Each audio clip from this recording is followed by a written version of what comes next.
আমি এখন আপনাদের সাথে যে চিকেনের রেসিপিটা শেয়ার করব এটা হচ্ছে তন্দুরি চিকেন গ্রেভি। এটা হচ্ছে সাথী ভাবির স্পেশাল রেসিপি, আর এটা খাওয়ার পর আমার মনে হয়েছে যে এটা আপনাদের সাথে শেয়ার করা উচিত, এতটাই মজার।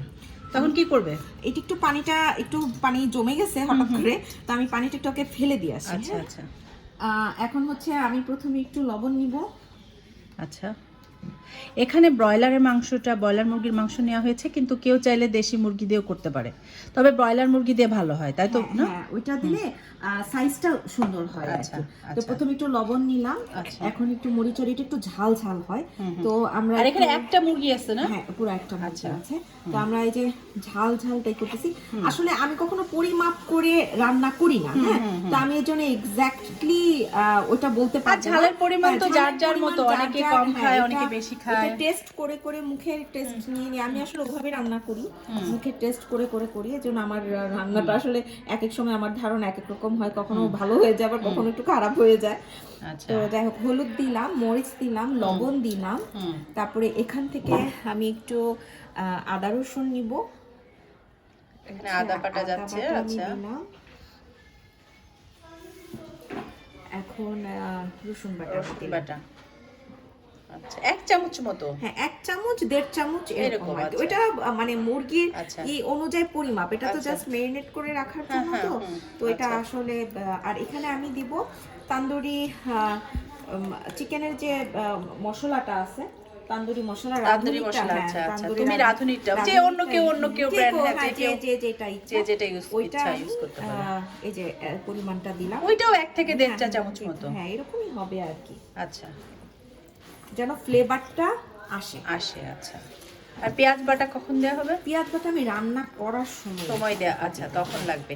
এখন মেরিনেশনের জন্য জাস্ট এই মশলাগুলো। হ্যাঁ, শুধু অল্প একটু আদা রসুন দিয়ে, লবণ দিয়ে, ঝাল দিয়ে, আর তান্দুরি চিকেনের যে মশলাটা আছে সেটা দিয়ে আর কি করে যাতে ফ্লেভারটা ভিতরে ঢুকে যায়। আচ্ছা, আর এটা মেরিনেট করে কতক্ষণ রাখা হবে? এটা ডিপেন্ড, এটা আসলে যদি সময় থাকে তাহলে 1 ঘন্টা, আর যদি না হয় 15 মিনিট রেখেও করা যাবে। হ্যাঁ, তবে আমার মনে হয় যে আধা ঘন্টা যদি একটু রাখা যায় তাহলে জিনিসটা আর কি ভালো হবে। এখন আধা ঘন্টার জন্য মেরিনেট করে রাখা হবে। আধা ঘন্টা পরে রান্না শুরু হবে। কতখানি তেল দিবে? হ্যাঁ, এটা আসলে ভাজার উপরে নির্ভর করে। আমি চারপাশে তেলটা কড়াইয়ের চারপাশে একটু দিলাম যেন না লাগে। হ্যাঁ, এটার জন্য একটু করলাম। এখন তেল ফুটে গেছে, গরম হয়ে গেছে আশা করি। এখন আমি আস্তে আস্তে চিকেনগুলোকে ভেজে নিতে হবে। চিকেনগুলো ভেজে নিতে হবে। সবগুলো চিকেন একসাথে দিয়ে দিবে নাকি অল্প অল্প করে ভাজবে? এই যে ভাবে মেরিনেট করা চিকেন তেলের ভেতর দিয়ে এখন ভেজে নিতে হবে। বলো, এটা ভাজতে হবে এখন, কিন্তু আগুনটা মানে আরো জোরে দিলে ভালো হয়। হ্যাঁ, এখানে একটু জোরে, মানে এটা জোরে জাল দিয়ে মানে এটা ভাজতে হবে। হ্যাঁ, এটা যেন পানিটার সাথে সাথে টেনে যায় এবং একটু পোড়া পোড়া ভাব চলে আসে। কিন্তু এখানে আগুনের ব্যাপারটা একটু ভেজানো মনে হচ্ছে। আগুনটা একটু তাপটা কম পাচ্ছে, এর জন্য পানিটা উঠে যাচ্ছে। এখন কতক্ষণ ভাজতে হবে? এটা আগুন বেশি থাকলে এটা বেশিক্ষণ লাগে না, কারণ ওই নিচে পোড়া পোড়া ভাবটা আসলে আমি মাংসগুলো উঠাই ফেলবো। আচ্ছা, আরো কিছুক্ষণ ভাজতে হবে। আচ্ছা, আর একটু কালো কালো হয়। আচ্ছা, কালো কালো করে ভাজতে হবে। হ্যাঁ, কালো মনে হয় না এখানে হবে। আচ্ছা, হয়ে গেছে ভাজা। হ্যাঁ, ভাজাটা আর একটু করলে ভালো হয়। এখন কিন্তু নিচে লেগে যাচ্ছে ওই পানি তাপের কারণে। আচ্ছা, এটা একটু আপনারা যখন ভাজবেন তখন এটা একটু কালো কালো হয়ে আসবে। আচ্ছা, মানে নিচে একটু লাগবে। চাপড় মাখানোর সময় যে ফিলিংটা, এটা আমি আপনাদেরকে দেখাচ্ছি। এই যে এখানে যে কালারটা আসছে ওইরকম হবে। হ্যাঁ, এই যে এখানে যে কালারটা আসছে, কালারটা এরকম আসবে। ঠিক আছে, ভাজা মাংসগুলো এবার অন্য আরেকটা পাত্রে তুলে নিতে হবে, তাই তো? হ্যাঁ, ওই তেলটার মধ্যে পেঁয়াজ কুচি দেওয়া হলো।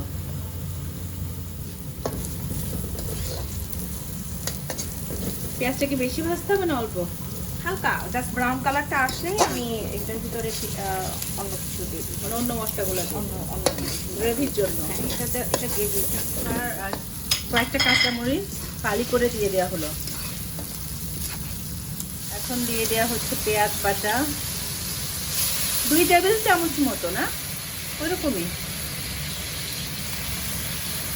2 বা 3 টেবিল চামচ মতো। এটা আসলে মুরগি কত ছিল, আচ্ছা, পরিমাণের হ্যাঁ, উপরে। হ্যাঁ, এবং ভাজার পরে মুরগির যে একটা সাইজ আসছে সেটার উপরে পেঁয়াজ বাটাটা হয়তো 2 থেকে 3 টেবিল চামচ মতো লাগবে। আচ্ছা, এখন একটু আদা বাটা দেওয়া হলো, রসুন বাটা দেওয়া হবে। আচ্ছা, অনেকটা রসুন বাটা। আচ্ছা, জিরা বাটা। ওকে, এখন এই মশলাটাকে খুব ভালোভাবে কষাতে হবে। লবণ,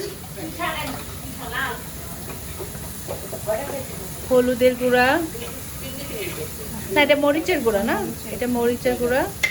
একটু ঝাল খায়, এটা একটু ঝাল ঝাল হয়। আচ্ছা, সুতরাং ঝাল যারা পছন্দ করে তারা বেশি দিতে পারে। বেশি হ্যাঁ। ঝাল দিলে এটা যত বেশি ঝাল লাগবে তত বেশি টেস্ট হবে। টেস্টটা হবে, কিন্তু এখানে অনেকে ঝাল খায় না দেখে আমি ঝালটা আসলে একটু কম দিই। আর একটু হলুদের গুঁড়া দেওয়া হলো।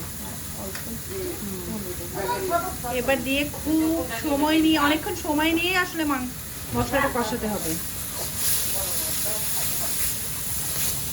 পানি দেওয়া হলো, আর খানিকটা পানি দেওয়া হলো, আরো সময় নিয়ে আবার কয়েকবার কষিয়ে নিতে হবে, না? পানিটা একটু তেলটা উঠে গেলে মুরগিগুলো দিয়ে দিই। মশলাটা কষানোর পর ওর মধ্যে সেই ভেজে রাখা চিকেনগুলো দিয়ে দেওয়া হলো। তারপরে আবার খানিকক্ষণ সময় নিয়ে আবার কষিয়ে নিতে হবে মশলার সাথে মাংস, তাই না? হ্যাঁ, এবং এই কষানোর সময় একটু তান্দুরি মশলার যে দিলে স্বাদটা ভালো হয়। হ্যাঁ, সেটা আমি আমার আন্দাজ মতো এই যে ভাবে একটু দিয়ে দিলাম কষানোর জন্য।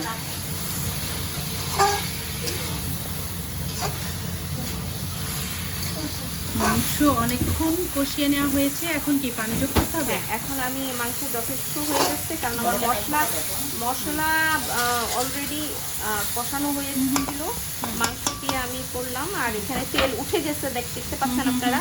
এখন আমি পানি দিয়ে এটা সিদ্ধ হওয়ার জন্য অপেক্ষা করতে হবে।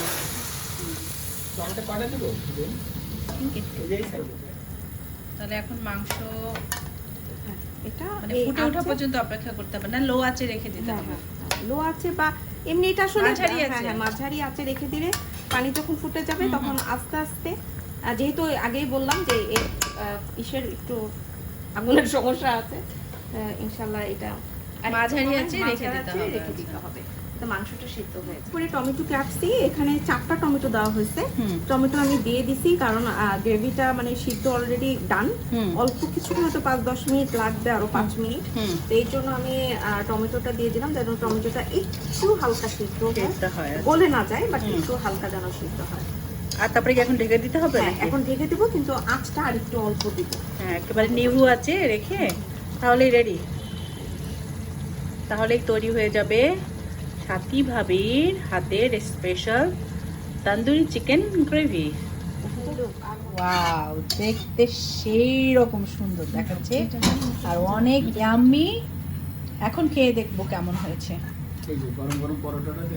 এবং গরম গরম পরোটা দিয়ে এটা খেতে বেশি, বলো না কি কি এটা? নান, পরোটা এগুলা দিয়ে বেশি ভালো লাগে, বা পোলাও, বাট এটা ভাত আইটেম না, ভাতের সাথে তেমন ভালো লাগে না।